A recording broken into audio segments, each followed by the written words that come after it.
जवळपास 650च्या वर त्यांनी लेक्चर्स आपल्यापर्यंत पोहोचवलेले आहेत अशा अविनाश भास्कर चाटे सरांना मी आता स्टेजवर आमंत्रित करते. एकदा जोरदार टाळ्यांच्या गजरात and with a standing ovation आपण त्यांचं स्वागत करूया. उभं राहून आपण अविनाश चाटे सरांना स्टेजवर वेलकम करणार आहोत. अविनाश भास्कर चाटे. बचपन में जब भी ठोकर लगती तो माँ कहती अगला कदम ध्यान से, ध्यान हमेशा अगले कदम पे होना चाहिए.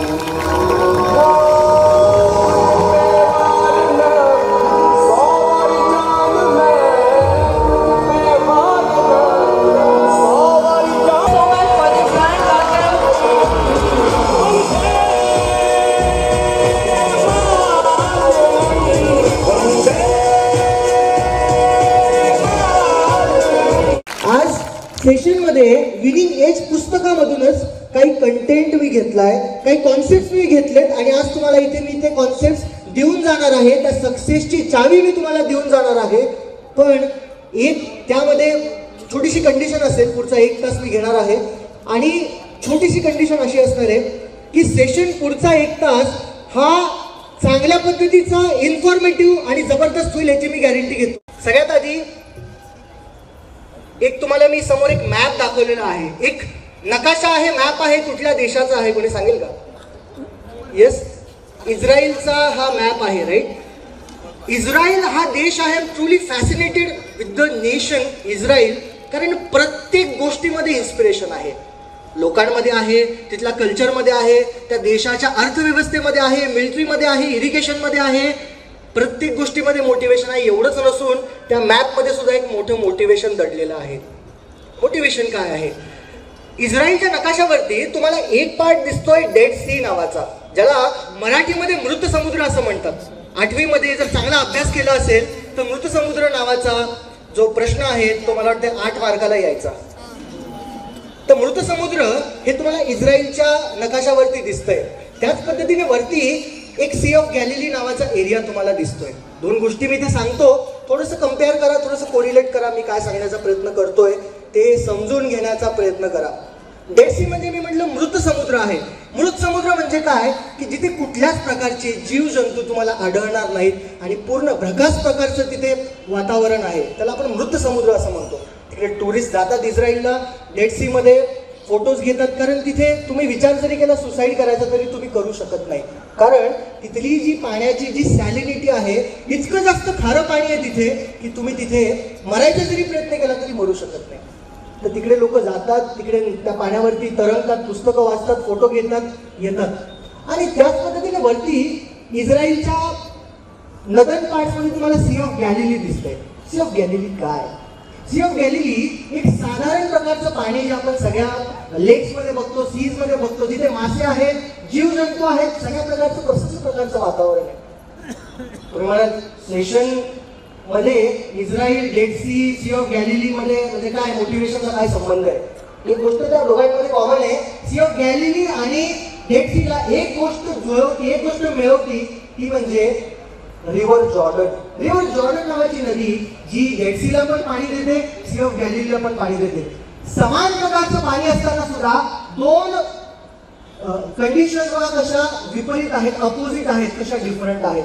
पाणी तेच रिव्हर जॉर्डनचं एका ठिकाणी भकास वातावरण आहे, एका प्रकारे प्रसन्न वातावरण आहे. त्याच पद्धतीने इथे सगळे बसलेले स्टुडंट्स आहेत, त्या लातूरमध्ये असतील, महाराष्ट्रामध्ये असतील, भारतामध्ये असतील, जगामध्ये असतील. मला असं वाटतं की प्रत्येकाला देवाने समान प्रकारच्या ऑपॉर्च्युनिटीज दिलेल्या आहेत आणि समान प्रकारचे चान्सेस आपल्याला मिळतात. आपण त्याला कसं आपल्या लाईफला आपण मोल्ड करतो ते फार इम्पॉर्टंट आहे.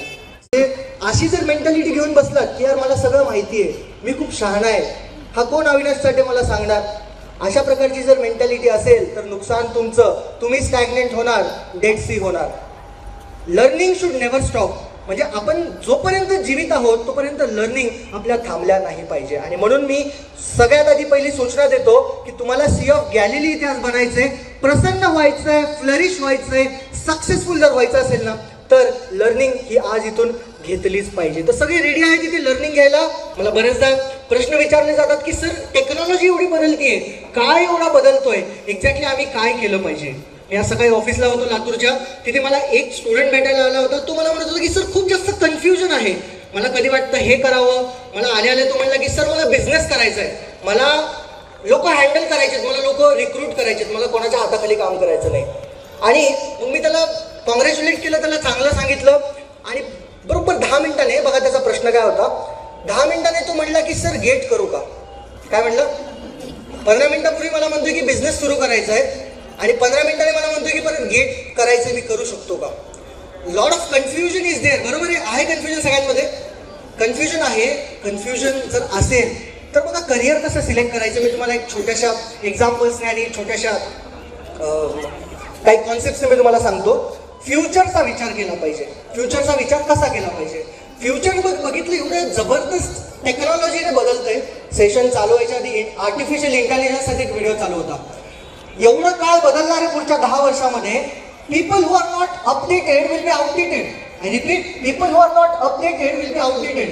ज्या लोकांचे जॉब्स रिपीटेटिव्ह आहेत ते लोक रिप्लेस होतील रोबोट्सने. असे नाना प्रकारचे रोबोट्स आले. टेक्नॉलॉजी इतकी वाढली आहे ना की जे रिपीटेटिव्ह जॉब्स आहेत ते सगळे रिप्लेस होतील. तुम्ही बघा टेस्ला कंपनीने ड्रायव्हरलेस कार आणल्या, म्हणजे कारमध्ये ड्रायव्हर नाहीये, कार ऑटोमॅटिकली चालतीये, म्हणजे ड्रायव्हरचे जॉब्स गेले. तुम्ही बघा हाऊसकीपिंगमध्ये किती प्रकारचे वेगळे जॉब्स नवीन जात आहेत टेक्नॉलॉजी आल्यामुळे. अशा समान पद्धतीचं वातावरण 1990 साली होतं, ज्यावेळेस कम्प्युटर्स भारतामध्ये आले. असं मानलं जात होतं की कम्प्युटर्स आले म्हणजे जॉब गेले. असं होत नाही. कम्प्युटर्स आल्यानंतर जॉब्स वाढले, ई कॉमर्स वाढलं, स्किल सेट्स वाढले, लोक रिक्रूट करण्याच्या पद्धती बदलतात. त्याच पद्धतीने फ्युचरचा विचार केला पाहिजे. 10-20 वर्षाने लोक कसे असतील मार्केटमध्ये, कशा प्रकारचे टॅलेंट लागतील. मी तुम्हाला सांगतो फक्त 2 प्रकारचे लोक सस्टेन होतील. I repeat, only 2 type of people will be sustain in tomorrow's market. पहिले प्रकारचे लोक जे काहीतरी इनोव्हेट करू शकतात.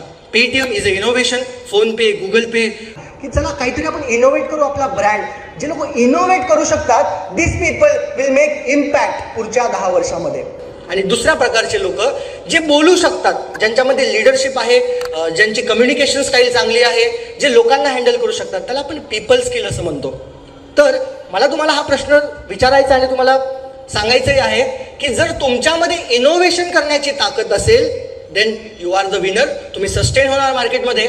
आणि जर तुमच्यामध्ये पीपल स्किल असेल तरी तुम्ही इम्पॅक्ट होणार. आणि बाकी सगळ्या प्रकारचे लोक जे कॉमन स्किल सेटचे आहेत, सेम प्रकारचे स्किल सेट आहेत, ते रिप्लेस होतील रोबोट्सने. म्हणून आता अलार्म वाजलाय तर आपल्याला स्नूज बटन दाबायचं नाहीये. स्नूज बटन दाबतो ना आपण, स्नूज बटन न दाबता त्याच्या मागे आपण पळालो पाहिजे. म्हणजे मला हा कॉन्सेप्ट खूप जास्त तुम्हाला सांगावासा वाटतो. अप्रेंटिसशिप म्हणजे अप्रेंटिसशिप किती लोकांना माहिती आहे? इंटर्नशिप, अप्रेंटिसशिप किती लोक आहेत तिथे? ओके, एक 30-40% लोकांना अप्रेंटिसशिप म्हणजे काय माहिती आहे. अप्रेंटिसशिप म्हणजे आपण जे कॉलेज नंतर काही दिवस विदाऊट सॅलरी किंवा स्टायफन बेसवर काम करतो ते अप्रेंटिसशिप झालं तुमच्या जॉबचं, करिअरचं. अप्रेंटिसशिप ही आपल्या करिअरमध्ये असतेच असते, आपल्या लाईफमध्ये पण असते. तुम्ही करिअर संपल्यानंतर गडबड करू नका. तुम्ही करिअरच्या शेवटी 3ऱ्या-4थ्या वर्षाला आहात तर लर्निंगवरती फोकस करा. Pain plus reflection is success. आपल्याला त्रास नको आहे, आपल्याला शिकायचं नाही आहे काहीतरी नवीन आणि आपल्याला वाटतं की सगळं आपल्याला रेडीमेड मिळालं पाहिजे. In that way you will not sustain. Apprenticeship is the की. म्हणजे पुढचे 10 वर्ष हे शिकण्याचे असं जर ठरवलं ना तर मी तुम्हाला सांगतो की यू विल बी मास्टर्स. कारण कंपनी जसे की ओला, फ्लिपकार्ट अशा कंपनी ज्या इमर्ज झाल्यात ना, ह्या कंपनीचे जे ओनर आहेत, जर तुम्ही बघितलं तर हे आधी फ्लिपकार्टचे ओनर आधी ॲमेझॉनमध्ये काम करायचे. ओलाचे जे ओनर्स आहेत ते आधी उबरमध्ये काम करायचे. डिरेक्टली जाऊन त्यांनी काही सुरू नाही केलं, त्यांनी अप्रेंटिसशिप केली आधी. अप्रेंटिसशिप म्हणजे तुम्ही लर्निंगवरती फोकस करा. बिकॉज असं म्हटलं जातं की सक्सेसफुल तुम्ही होणार असाल ना तर त्याला 10 years ऑफ सायलन्स असतं. 10 वर्ष तुम्हाला सतत मेहनत करायची असते, 10 वर्ष तुम्हाला कॉन्स्टंटली मेहनत करायची असते. देन यू बिकम लीजंड और यू बिकम सक्सेसफुल. ते सांगत असताना ही छोटीशी स्टोरी मला तुम्हाला सांगावीशी वाटते. खूप जुनी स्टोरी आहे पण खूप सुंदर स्टोरी आहे. एक मूर्तिकार असतो आणि तो मूर्ती बनवण्यामध्ये खूप जास्त काय म्हणतो आपण त्याला स्किलफुल असतो आणि खूप हुशार असतो. लोक त्याच्याकडे येतात, मूर्तीसाठी ऑर्डर देतात आणि मूर्ती घेऊन जात असतात. एक सुंदरशी त्याला अशी ऑर्डर येते गणपती गणेशाची एक मूर्ती बनवण्याची त्याला ऑर्डर येते. एक मंदिर होणार असतं एका गावामध्ये आणि त्या मंदिरासाठी गणेशाची मूर्तीची ऑर्डर त्या मूर्तिकाराला येते. मूर्तिकार बडा खुश हो जाता है आणि मूर्तिकार जंगलामध्ये जाऊन 2 मोठे दगड घेऊन येतो. दगड कशासाठी? मूर्ती बनवण्यासाठी. आणि ते दगड घेऊन आल्यानंतर तो पहिला दगड घेतो आणि हातोडा आणि चैनीने घाव करायला लागतो.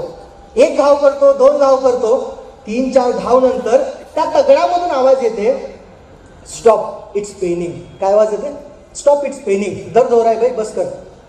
मग मूर्तिकार म्हणतो की दर्द तो होगा, थोडासा तुला त्रास होईल, पण मी तुला डेव्हलप करतोय, मी तुला ट्रान्सफॉर्म करतोय, थोडेसे कष्ट झेल.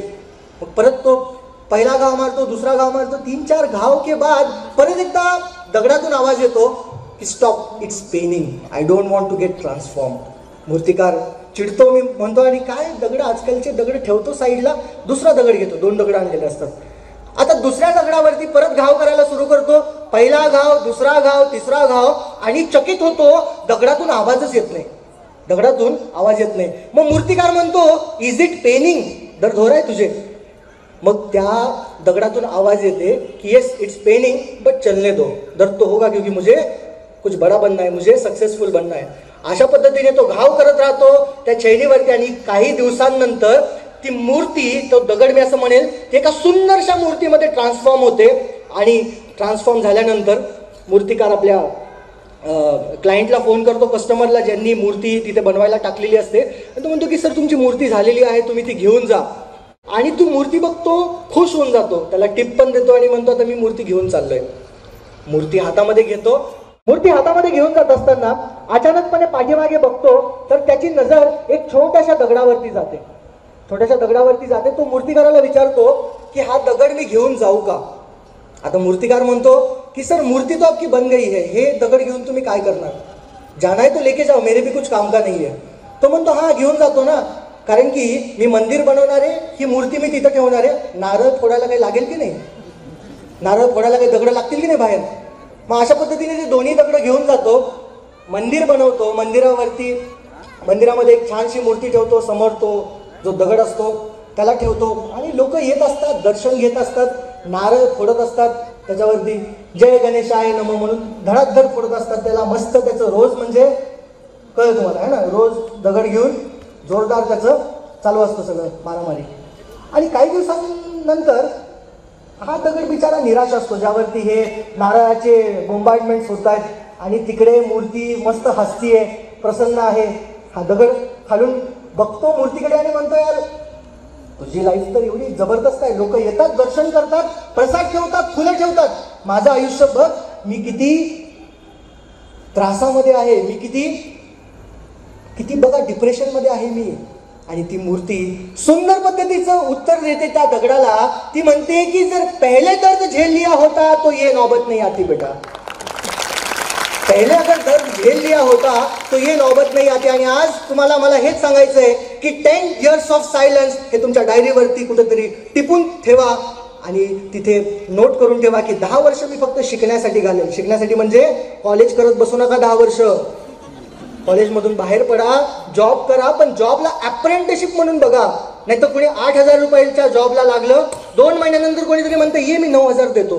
प्रोफाईल बघायची नाही, काही नाही, हे जॉब इकडून उठायचं आणि दुसऱ्या जॉबला जायचं, तिथे 9,000, परत 6 महिन्यानंतर कोणतरी ऑफर देतं, ये बेटा मी तेरे को 10,000 रुपये देता हूं.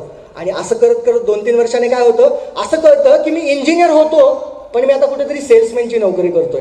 तर त्या क्षणिक सुखाच्या मागे न जाता you need to focus on your core skills, your core expertise and focus only 2 type of people will sustain in the market. आता कधीही आपण बघतो की कुठलंही करिअर सुरू करायच्या आधी, सकाळचंच उदाहरण देतो, एक स्टुडंट माझा सकाळी जो आला होता तो खूप जास्त कन्फ्यूज होता. बिचारा विचारच होता मी काय करू, हे करू, ते करू, त्याला काही कळत नव्हतं. आणि मला माहिती सगळे मित्रमंडळी माझे अशाच पद्धतीचं कन्फ्युजन सगळ्यांमध्ये असतं, इव्हन माझ्याही मनामध्ये होतं. मी त्याला एकच गोष्ट सांगितली की बाबा GPS जेव्हा तू वापरतोस त्यावेळेस तू GPS ऑन केल्यानंतर काय करतोस? तो म्हणला सर मी एंड डेस्टिनेशन टाकतो, मेरे को कहाँ पहुंचना है मैं वो पहले डाल देता हूँ, उसके बाद ऑटोमेटिकली डायरेक्शंस आते हैं. तो मैंने बोला ये करियर के साथ तू करता है? बोला नहीं सर. मैंने बोला तो अभी 10 साल बाद क्या बनेगा, अभी डेस्टिनेशन डाल दे कहाँ पहुंचना है, ऑटोमेटिकली तेरे को आंसर्स मिलने लगेंगे कि उस जगह पे कैसे जाना आहे, तिथे कसं पोहोचायचं आहे. तर सगळ्यात महत्त्वाचं आपल्या लाईफमध्ये काही असेल तर ते गोल सेटिंग असतं. म्हणजे गोल सेटिंग आपण केलं पाहिजे, कुठे पोहोचायचं आहे आपल्याला माहीत पाहिजे. जर माहीत नसेल कुठे पोहोचायचं आहे तर लाईफमध्ये कन्फ्युजन होणार. कोणी गेट करतंय आपणही गेट करणार, कोणी MPSC करतंय आपणही MPSC करणार, कोणी बिझनेस करतंय आपणही बिझनेस करणार. आणि काही वर्षांमध्ये तुम्हाला कळणार की तुम्ही आता जिथे पोहोचलेला आहात ते पूर्णपणे चुकीच्या डेस्टिनेशनला पोहोचलेला आहात आणि you need to revise your location. तर आता तुम्हाला मी सांगतो की एक गोल सेट करा. Majority of the people doesn't have goal, they have dream. What is the difference between goal and dream? एक दिन में बहुत बड़ा आदमी बनूंगा is not a goal, it's a dream. कब बनेगा भाई? एक दिन बनूंगा sir, it's not a goal, it's a dream. लेकिन मैं 10 साल बाद इस मुकाम तक पहुंचूंगा, इस पोजीशन पे पहुंचूंगा, and that is a goal. एक स्पेसिफिक गोल ठेवा ना. एक छोटासा मुलगा 23 वर्षाचा गोल ठेवून जर एवढ्या मोठ्या पोझिशनला जाऊ शकतो. वॉशिंग्टन DC मध्ये शिकणारा 23 वर्षाचा मुलगा स्वतःला एक पत्र लिहितो की पुढच्या 11 वर्षामध्ये I will be the highest paid actor in the Hollywood. नाव आहे ब्रुस ली. नाव ऐकले का? Bruce Lee. बरोबर 11 वर्षामध्ये हा मुलगा becomes highest paid actor in the Hollywood. That is the power of goal setting. Goal setting करायला पाहिजे. मला माहिती आहे तुमच्या मनामध्ये शंका आहेत. गोल सेटिंग बद्दल कित्येक सेशन ऐकलेत, पण एखाद्याला जरी उठून उभा केलं गोल सेटिंग केलंय का, एकतर म्हणेल नाही किंवा म्हणेल केलंय. मग त्याला म्हणलं आण बाबा वही, कुठल्या वहीमध्ये केलंय, तर त्याला सापडणार नाही ती वही. बिकॉज आपण ते लिहत नाही. ते लिहिले पाहिजे, कुठेतरी नोंदवले पाहिजे आणि ते सारखे तुम्हाला हॅमर करत राहिले पाहिजे. That is the science behind your success. Why we don't do what we say. आपण गोल सेट का करत नाही? आपण आयुष्यामध्ये काही स्पेसिफिक का सेट करत नाही? त्याचं खूप सिम्पल एक्झाम्पल आहे बघा. ह्या जगामध्ये 2 प्रकारचे लोक आहेत. Type of people A and type of people B. B प्रकारचे लोक आयुष्यामध्ये फेलियर येऊ द्या हे 3 गोष्टींना ब्लेम करतील.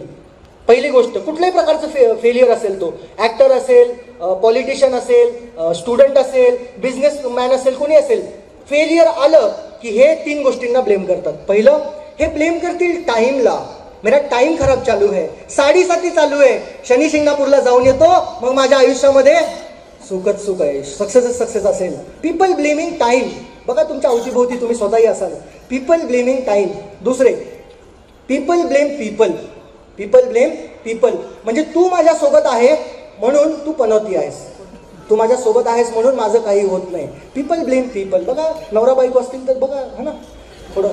People blame people. आणि तिसरं, पीपल ब्लेम मार्केट. मार्केटला ब्लेम करतील. अरे मी लातूरमध्ये माझं शिक्षण झालं, मराठवाड्यात झालंय, मराठी मीडियममध्ये झालंय, मी दिल्लीला असतो तर हे केलं असतं, मी इथे असतो तर ते मार्केट.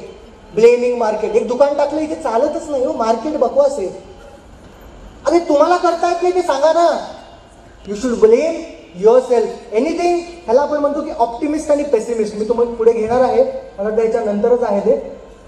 पहिले ह्या गोष्टीवरती येतो, फिअर ऑफ फेलियरवरती, की तुम्ही सेट का करत नाही. आपण गोलबद्दल बोलत होतो. गोल तुम्ही सेट का करत नाही, त्याचं रिझन आहे की भीती वाटते. कुछ खोने का डर, फेलियर का डर. मला एक सुंदरशी स्टोरी आठवते. आपल्या वीरेंद्र सहवाग किती लोकांना माहिती आहे? वीरेंद्र सहवाग जो आहे, मस्त इंटरव्ह्यूवरने विचारलं होतं की सर तुम्हाला सगळ्यात जास्त भीती फास्ट बॉलर्सची वाटते का स्पिनर्सची वाटते? मग वीरेंद्र सहवाग म्हणला होता की मला फास्टर्सची खूप जास्त भीती वाटते आणि सगळ्याच बॅट्समॅनला ऑलमोस्ट फास्टर्सची जास्त भीती वाटते. सहवाग सांगतो की आधी त्याला खूप जास्त शोएब अख्तर नावाच्या बॉलरची भीती वाटायची. शोएब अख्तर फास्टेस्ट, रावळपिंडी एक्सप्रेस, सगळ्यात फास्टेस्ट बॉलरची मला भीती वाटायची.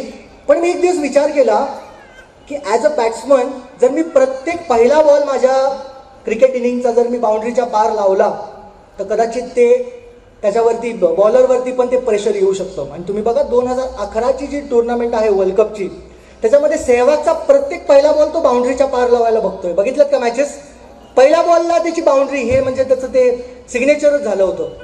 What is that? Fear of failure. Fear of failure आल्यानंतर आपण घाबरतो आणि काहीच करत नाही. असे लोक यशस्वी होत नाहीत.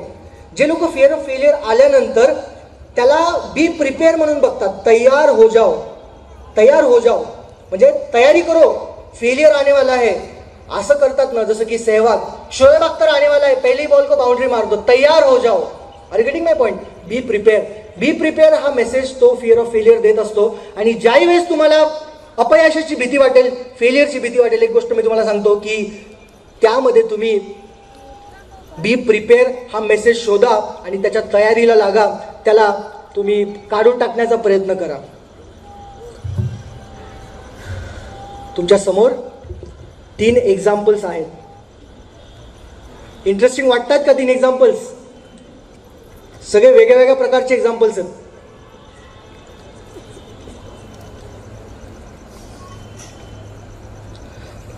वरती लिहिलंय पेसिमिस्ट वर्सेस ऑप्टिमिस्ट. ऑप्टिमिस्ट कोण आणि पेसिमिस्ट कोण? मी आताच सांगितलं, जे लोक एक्सटर्नल फोर्सेसवरती ब्लेम करतात ते असतात पेसिमिस्ट. जे लोक आपल्या स्वतःच्या प्रॉब्लेम्सवर फोकस करतात, स्वतःला ब्लेम करून स्वतःमध्ये सुधार आणतात, ते असतात ऑप्टिमिस्ट. ऑप्टिमिस्ट ते लोक असतात ज्यांना एक्सटर्नल फॅक्टर्सचा काहीही फरक पडत नाही, ते फक्त आपल्या गोलकडे लक्ष देतात आणि त्याकडे ते जात असतात. 3 एक्झाम्पल्सच्या माध्यमातून तुम्हाला समजवण्याचा प्रयत्न करतो. पहिले आहेत प्रभुराम, दुसरे आहेत बजरंगी भाईजान आणि तिसरे आहेत क्रिकेटचे the wall of cricket Rahul Dravid. Prabhuram mythological stories मधून येतात. बजरंगी भाईजान एक कॅरेक्टर आहे बजरंगी भाईजानच्या त्या मूवी मधलं, आणि तिसरं राहुल द्रविड. तिन्ही एक्झाम्पल्स मध्ये तुम्ही एक गोष्ट नोटीस केली, प्रभुराम ज्या वेळेस, लक्षात घ्या, अयोध्यामध्ये एका मोठ्या घराण्यात त्यांचा जन्म झालेला आहे आणि अचानकपणे दुर्दैवी न्यूज येते, सीता मातेचं अपहरण होतं. आणि त्यावेळेस ज्यावेळेस ते शोधायला निघतात की अपहरण कोणी केलंय आणि सगळं शोधायला बघतात, बघा किती प्रॉब्लेम्स समोर आले असतील. एकतर पहिली गोष्ट लक्षात येतं की सीता मातेचं अपहरण कोणी केलंय, तर 10 तोंडाचं वरदान असलेला रावण, जो लंकेमध्ये आहे. कन्याकुमारीला गेल्यानंतर त्याला कळतं की कन्याकुमारी आणि श्रीलंकेमध्ये मोठा विशाल समुद्र आहे, आणि रावणाबद्दल ऐकलं तर एकदम डेंजर, त्याची सेना वगैरे वगैरे, किती प्रॉब्लेम्स आहेत लाईफमध्ये. बजरंगी भाईजान चांगला प्रेमात असतो करीना कपूरच्या, बरोबर आहे, चांगली लाईफ चालू असते. अचानक ती मुन्नी येते आणि त्याच्या आयुष्याचं जे गोल आहे ते काय होतं, त्या मुन्नीला मला पाकिस्तानला नेऊन सोडायचंय. पाकिस्तानला नेऊन सोडत असताना बघा किती सारे प्रॉब्लेम्स आहेत समोर. एक तर इंडिया पाकिस्तानचं जमत नाही, पाकिस्तानची पोलीस आहे, आपली इंडिया पाकिस्तानची बॉर्डर आहे, कुठं तारेमधूनच जा, किती प्रॉब्लेम्स आहेत बघा. एका छोट्याशा मुलीला, जेन्युइन मुलीला बॉर्डरच्या पलीकडे नेऊन सोडायचं ध्येय तो घेतो. अफाट प्रकारचे प्रॉब्लेम्स. तिसरे राहुल द्रविडने ज्यावेळेस करिअरची सुरुवात केली होती, टेस्ट मॅचमध्ये ही वॉज सुपर्ब, जबरदस्त प्लेयर टेस्ट मॅचमध्ये, आणि वन डेमध्ये त्याच्या एकदम ऑपोजिट त्याला 1999 मध्ये वन डे क्रिकेटमधून ड्रॉप केलं गेलं. खूप जास्त टुकटुक करायचं, खेळायचंच नाही, बॉल खूप जास्त खायचा, असं त्यावेळेस आम्ही लहानपणी होतो त्यावेळेस राहुल द्रविडला असं म्हणायचे की राहुल द्रविड आला म्हणजे आता बॉल खाणार, अशी त्याची इमेज होती.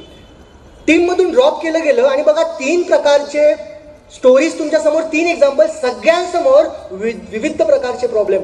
ह्यापैकी एकानेही परिस्थितीला ब्लेम केलं नाही, त्यांनी परिस्थितीवर मात करायचं ठरवलं आणि ऑप्टिमिस्ट बनले. ऑप्टिमिस्ट बनून त्याच्यावर मात करून त्याला संपवण्याचं ठरवलं. पहिले प्रभुराम ज्यांनी रावणाला संपवलं आणि सीतामातेला वापस घेऊन आले, बजरंगी भाईजान मुन्नीला पाकिस्तानला सोडून आले, आणि तिसरे आपले राहुल द्रविड ज्यांनी स्वतः प्रॅक्टिस केली, रनिंग बिटवीन द विकेट सुधारले, आपले स्ट्रोक सुधारले, सगळं एकदम परफेक्ट केलं, आणि वन डे इंटरनॅशनलमध्ये जेव्हा सिलेक्शन झालं तर लगातार 2 सेंचुरीज मारून प्लेयर ऑफ द सिरीज बनले. दे आर ऑप्टिमिस्ट. एकदा जोरदार टाळ्या होऊन जातात त्या तिघांसाठी, 3 एक्झाम्पल्ससाठी. काय एक्झाम्पल्स आहेत आपल्यासमोर लक्षात घ्या. If you are a pessimist नेहमी म्हणतो 3 गोष्टी तो एक्सप्लेनेटरी स्टाईलमध्ये म्हणतो. समजा एखादी चुकीची घटना झाली तर पहिले तो म्हणतो की हे पर्सनल आहे, हे माझ्यासोबतच होतं नेहमी, हे माझ्यासोबतच होतं नेहमी. ऐकले तुम्ही असे लोक? These are pessimist. दुसरं, हे म्हणतात की हे परवेजिव्ह आहे, हे माझ्यासोबतच होतं आणि हे सारखं सारखं होतं, माझ्यासोबतच होतं आणि सारखं सारखं होतं. तिसरं, दे से इट इज परमनंट, हे माझ्यासोबतच होतं, सारखं सारखं होतं आणि ह्याचं माझं जिंदगी अशीच जाणार आहे, माझी जिंदगी अशीच जाणार आहे, ही परमनंट आहे, doesn't have any solution. But who are the optimist? They say की हे टेम्पररी आहे, ह्याचं सोल्युशन आहे आणि ह्या परिस्थितीवरती मी मात करून सक्सेस मिळवू शकतो. These are optimist. and we need to be optimists in today's world to win the world, to make the winning edge. You need to be optimist बना, परिस्थितीवरती मात करा, जग तुमचं आहे. I was talking about Israel सुद्धा परिस्थितीवर मात करायला कसं शिकलंय बघा. दे are optimist. The nation totally is a optimist nation. तुम्ही म्हणाल लातूरमध्ये दुष्काळ आहे सर म्हणून आमच्याकडे शेती चांगली नाही. Israel is the nation. लातूरपेक्षा कमी 5 पटीने पाऊस पडतो. लातूरपेक्षा कमी 5 पटीने पाऊस पडतो. This nation has top in irrigation मध्ये टॉप क्लास आहेत. त्यांचं ड्रिप इरिगेशन वगैरे बघा. आपण जे आज टेक्नॉलॉजी म्हणून वापरतो त्यांनी 20 वर्षापूर्वी वापरून फेकून दिलंय. The technology, see the irrigation, see the military. 23 वर्षाचे जे त्यांचे मिलिटरीचे जे मेजर्स आहेत, डिसिजन मेकर्स आहेत, ते 23 वर्षाचे आहेत. ते जातात आणि बिंदासपणे लढतात लोकांशी. तुम्ही ऐकलं असेल इस्रायलबद्दल. प्रत्येक फील्ड घ्या. इस्रायलमध्ये यशाची संख्या, सक्सेस रेशो हा 99.9% आहे. 99.9% काय असतं म्हणजे प्रत्येक माणूस यशस्वी आहे. स्टार्टअप नेशन त्याला म्हणतात. म्हणजे जिथे सगळ्यात जास्त बिझनेसमॅन बनतात, जिथे सगळ्यात जास्त सक्सेसफुल बनतात. आणि ह्या इस्रायलची स्टोरी जर तुम्ही लक्षात घेतली, from a pessimist to optimist, आपल्याला जो ऑप्टिमिस्ट बनायचंय तर असे एक्झाम्पल्स आपण घेतले पाहिजे. ॲडव्हर्सिटीवरती मात करून आपण ॲडव्हान्टेज त्याच्यामध्ये बघितला पाहिजे. आपल्याकडे जर पैसे नाही आहेत तर हे तुमची वाईट परिस्थिती नाही आहे. हे तुमचं ॲडव्हर्सिटी असेल ना तर त्याला कन्वर्ट करायला शिका ॲडव्हान्टेजमध्ये. त्याचा राग घ्या. माझी गरिबी आहे, तुम्हाला राग आला पाहिजे त्याचा. डॉक्टर APJ अब्दुल कलाम गरिबीचा राग घेऊन काय करतात बघा देशामध्ये. कसे लोक तुम्ही बघा इतके जबरदस्त सक्सेसफुल होतात because they are optimist. They convert their adversity into advantage. You also need to convert this adversity into advantage. तुम्ही बघा देशाची संख्या फक्त पॉप्युलेशन जर बघितली 90 लाख आहे. आपल्या ठाण्याची मला वाटतं त्यापेक्षा जास्त असेल. माधव काय सर? ठाण्याची त्याच्यापेक्षा जास्त आहे. लँड तुम्ही बघा मुंबईपेक्षा छोटा देश आहे. आणि कंपनी बघा, गुगलचं हेडक्वार्टर तिथं, ॲपलचं हेडक्वार्टर तिथं, IBMचं तिथं. तुम्ही बघा 240 MNC कंपनीचे हेडक्वार्टर्स एका देशामध्ये तुम्हाला आढळतील. तिथे नावं तुम्हाला दिसतात. What is this? हे लोक कोण आहेत? एक्स्ट्रॉर्डिनरी नाही आहेत हे. These are only optimist. You need to understand. We need to become optimist. We need to become, can you say with me? We need to become आवाज नाही येते. We need to become optimist असा आवाज आला पाहिजे. We need to become perfect. आपलं जे mind आहे हे कॉन्शियसली आणि सबकॉन्शियसली काम करत असतं. कसं सांगतो छोट्याशा एक्झाम्पलमध्ये. तुम्ही सगळ्यात आधी ड्रायव्हिंग करायला शिकला, 2 व्हीलर 4 व्हीलर शिकला असाल सगळ्यांनी. 2 व्हीलरचा पहिला दिवस आठवा ज्यावेळेस तुम्ही 2 व्हीलर ड्राईव्ह करत होतात. अरे गेट पडेल आणि क्लच जास्त सुटेल माझं. आणि यू वॉज व्हेरी वरीड. कोणाला धडकतीये, काय होतंय. And you was in to the conscious mind. तुम्ही एकदम कॉन्शियसली सगळं बघतायचं. आता काय, आता मोबाईल एका कानाला आणि दुसऱ्या हातात गाडी. बरोबर आहे. How this happens, how this magic happens, understand. This works on the concept of conscious and subconscious mind. एका काळानंतर ती गोष्ट तुमची हॅबिट बनून जाते. ती गोष्ट त्यानंतर तुमची हॅबिट बनल्यानंतर सेल्फ बिलीफमध्ये कन्वर्ट होते. सेल्फ बिलीफचे काही उदाहरण देतो तुम्हाला लक्षात येईल. सेल्फ बिलीफ काय?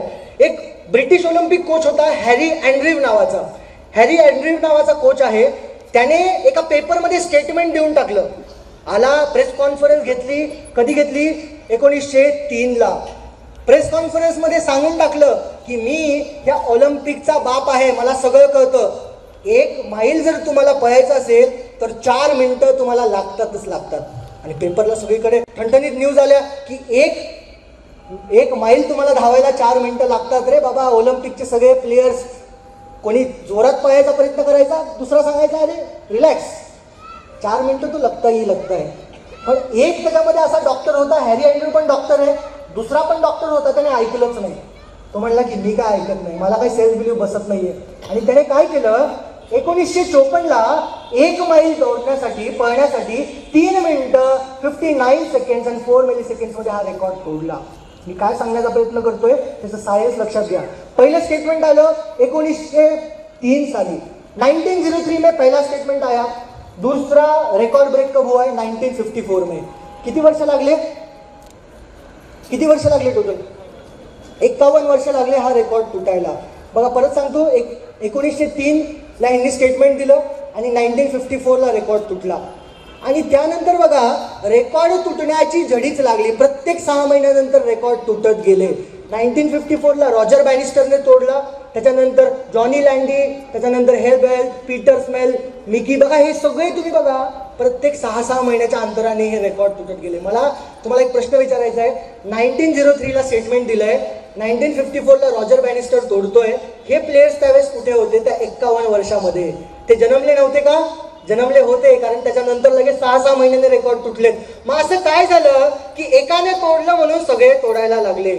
सोप्या एक्झाम्पल मध्ये सांगतो. डबल सेंचुरी आम्ही लहान होतो, क्रिकेट बघायचो. वन डे इंटरनॅशनल 50 ओव्हरची असायची आणि डबल सेंचुरी म्हणजे नामुमकिन गोष्ट होती, होई नाही सकताय. ज्यावेळेस आम्ही ते क्रिकेटचे कार्ड पण खेळायचो त्यावेळेस सईद अनवरचं ज्यावेळेस कार्ड यायचं पाकिस्तानचं 194 वॉज द हायेस्ट रेकॉर्ड. 194 कोणीही तोडू शकत नाही असा एक मिथ होता. बरोबर तुम्ही बघा 2963 मॅचेस पर्यंत हा रेकॉर्ड जशाच्या तसा होता. एकदा का गॉड ऑफ क्रिकेटने तोडला ग्वालियर मध्ये 2009ला, डबल सेंचुरी मार दी. उसके बाद तो झड़ी लग गई. रोहित शर्मा हर रोज आके डबल सेंचुरी मारता है कि नहीं मारता है? ऐसा क्या हो गया? वीरेंद्र सहवाग सचिन तेंडुलकरने मारला की लगेच 9 महिन्यानंतर सहवाग मारतो. सहवागचा काही जन्म झाला नव्हता का आधी? क्रिस गेल मारतो, मार्टिन गप्टिल मारतो. आज तुम्ही बघा टोटल 8 डबल, तिथे 6 लिहिले चुकले ते 8 डबल सेंचुरीज आजवर क्रिकेटमध्ये लागलेल्या आहेत. What happen is a self belief जिसका टूटता है ना, जो तोड़ सकता है ना, जो अपने बेंचमार्क तोड़ के नए सेट कर सकता है, वो लाइफ में कुछ भी कर सकता है. तुम्ही बेंचमार्क तुम्हाला तोडता आले पाहिजे. जर तुम्ही एका स्पेसिफिक लेवल पर्यंत तुम्हाला वाटतं की माझी लेवल ही, त्याला तोडून बघा, एवढी एनर्जी येते त्याच्यामध्ये. एक्झाम्पल्स से भरी पडी है दुनिया. बघा ली दी फॉरेस्ट त्यांनी सांगितलं 1955ला चंद्रावरती कुठलाच मनुष्य कधीच जाऊ शकत नाही. एक माणूस ऐकलं नाही, कोणाचंच ऐकलं नाही आणि आपली बॅग बिग पॅक करून 1969ला जातो, चंद्रावरती पहिलं पाऊल ठेवतो नील आर्मस्ट्रॉंग. आता 1969 नंतर असं काय झालं की प्रत्येक वेळेस कोण ना कोणी चंद्रावरती चाललंय. आता एलॉन मस्क तर इथून रॉकेट्स काढतायत, इथे बसायचं आपण, तिकीट घ्यायचे आणि तिकडे वेकेशन करून वापस यायचं. असं काय झालं? सेल्फ बिलीफ टूटा है भाई. रॉजर इन्होंने नील आर्मस्ट्रॉन्ग ने एक बार सेल्फ बिलीफ तोड़ा तो हर किसी को लगता है ये पॉसिबल है. ते तोडता तुम्हाला आले पाहिजे. लॉर्ड केल्विन 1895ला म्हणाले की heavier than air flying machines are impossible. उड ही नाही सकती कोई ऐसी चीज. हवेपेक्षा वजनदार गोष्ट उडूच शकत नाही. आणि तुम्हाला माहिती आहे राईट ब्रदर्स सायकलचे पार्ट्स काढून टाइमपास करत बसले होते, खेळत बसले होते आणि खेळता खेळता त्यांनी इन्व्हेन्शन केलं आणि बघतात तर काय एक एअरक्राफ्ट हवेमध्ये उडतंय. सेल्फ बिलीफचं राईट ब्रदर्स एक्झाम्पल नाहीये. त्याचं रिझन तुम्हाला सांगतो. राईट ब्रदर्सकडे रिपोर्टर्स आले आणि रिपोर्टर्सने विचारलं की राईट ब्रदर्स आपने तो एअरक्राफ्ट लॉन्च कर दिया, आता तर आम्ही ह्या जागेवरनं त्या जागेवरती उडू शकतो. जबरदस्त कमाल की आपने. आता आम्हाला सांगा की आम्ही पॅरिसवरनं आम्हाला अमेरिकेत जाण्यासाठी कधी फ्लाईट पॉसिबल होईल? राईट ब्रदर्स एकमेकांकडे असे बघतात आणि हसतात. असे बघताय हसताय. ते म्हणताय भैया ये हमने टाइम पास के लिए बनाया है, ऐसी कोई चीज उड़ नहीं सकती हवे में, ये टाइम पास आहे. त्याच्यात जर 2 माणसं जरी बसले तर हे खाली येईल परत. त्याच्यामध्ये बोईंग नावाचे जे आपण बघतो, बोईंगचे सगळे आज एअरक्राफ्ट आहेत. बोईंगने ह्याला कमर्शियलाइज केलं. सेल्फ बिलीफ त्याने तोडला आणि त्याला कमर्शियलाइज केलं. बघा एव्हरीथिंग इन दिस वर्ल्ड पहिले इम्पॉसिबल असते, कोणी केल्यानंतर ती पॉसिबल वाटते. फरक एवढाच आहे की ती तुम्हाला पहिला स्टेप घ्यायचा असतो, कारण जर तुम्ही केलं तर तुम्हाला जग फॉलो करतं. बंबल बी, भवरा, ह्याला हिंदीमध्ये भवरा म्हणतात. भवराचं जर तुम्ही बघितलं, त्याचं बॉडी स्ट्रक्चर जर बघितलं, त्याचे पंख असे हलके फुलके आणि त्याची बॉडी बघा कशी हत्तीसारखी जाड आहे, असा एकदम वजनदार आहे. आता फिजिक्स ज्यांनी चांगला अभ्यास केला आहे, मोठेगावकर सर, कुठले क्लासेस असतात इथे फिजिक्सला? केमिस्ट्रीचे आहेत, ठीक आहे. फिजिक्सचे कुठले असतील? फिजिक्समध्ये ज्यांनी चांगला अभ्यास केला आहे, तर फिजिक्समध्ये बघा एरोडायनामिक्स नावाचा लॉ आहे. एरोडायनामिक्स सायन्स काय सांगतं की तुमच्या बॉडीपेक्षा पंख जर तुमचे हलके आहे तर तुम्ही उड नाही सकते, तुम्ही उडूच शकत नाही. आणि भवरा कुठल्या शाळेत गेला नाही, कुठले एरोडायनामिक्सचे लॉ वाचले नाहीत, मस्त उडतो एकदम. बरोबर है, क्योंकि सेल्फ बिलीव ही सेट नहीं है ना. सेल्फ बिलीव अगर सेट है तो आपको वो चीज रोकते रहती है. फ्रँकलिन रूझवेल्ट बघा किती वर्ष यूएसए चे प्रेसिडेंट होते, 1933 to 1945. तुम्ही म्हणाल काय असं नवल काय? एक फिजिकली हँडिकॅप माणूस इतके वर्ष प्रेसिडेंट राहू शकतो, हे आधी कधी हिस्ट्रीमध्ये झालेलं नाही.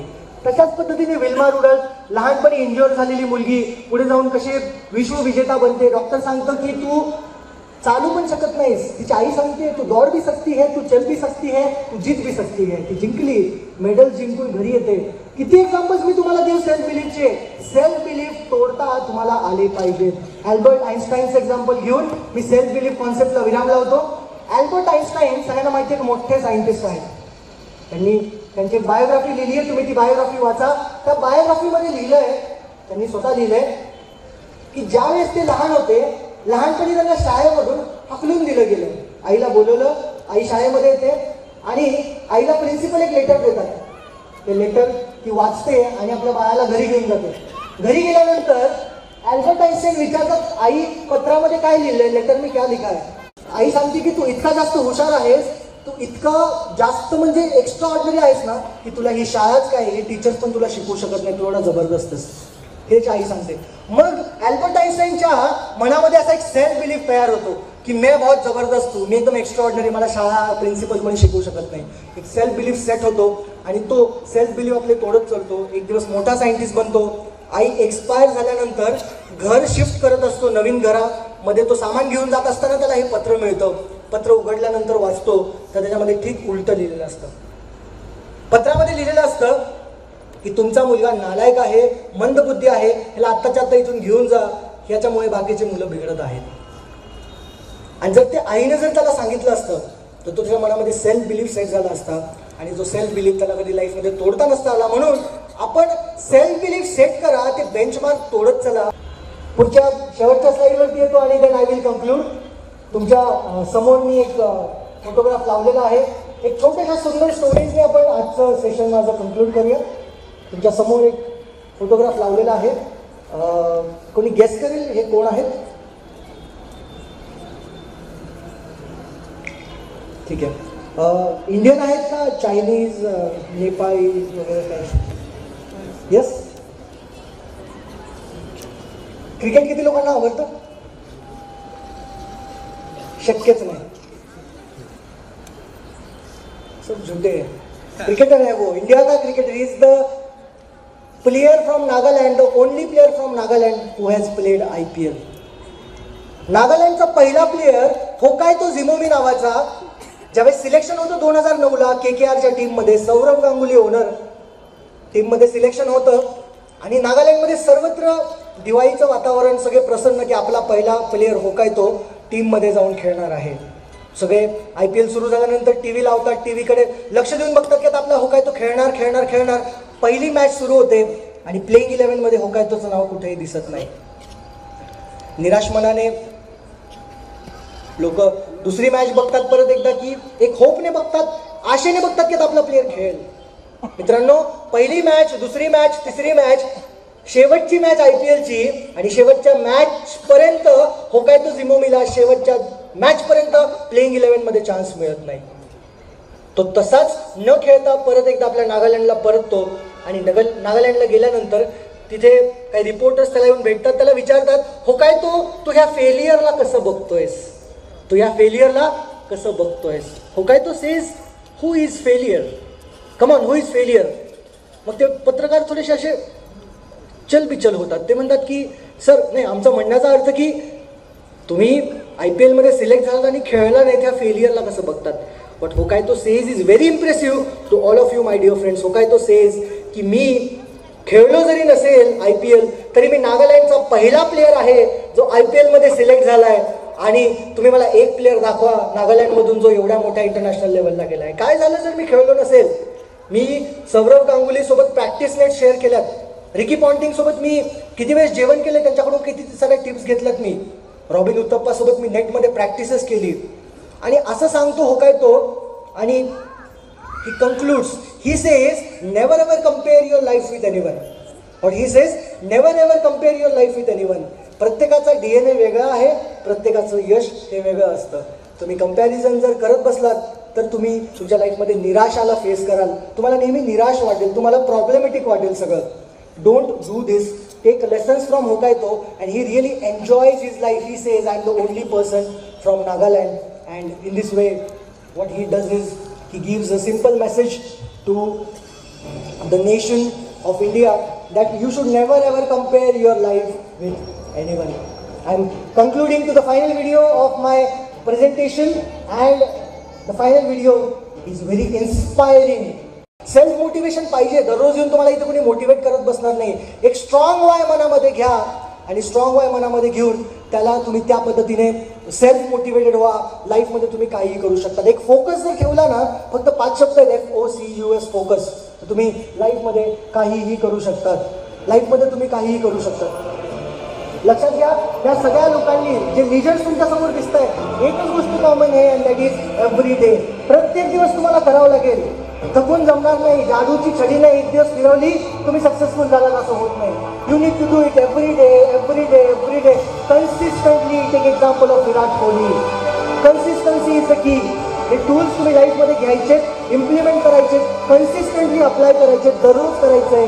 कारण मेहनत करताना तुम्हाला मजा येईल. Because process, life is a process. Destination नाही आहे, प्रोसेस आहे. कुठे पोहोचायचं आहे ते फिक्स आहे, पण ह्या प्रोसेसमध्ये जर तुम्ही स्वतः एन्जॉय करत राहिलात, you will make impact in this world. You will make impact in this world. I guarantee to you. Thank you so much for such a being lovely audience. And तुमच्या सगळ्यांच्या करिअरला, तुमच्या सगळ्यांच्या जीवनाला खूप यश मिळो, खूप हॅपीनेस मिळो ही माझी विश्वचरणी प्रार्थना. Thank you so much and thank you.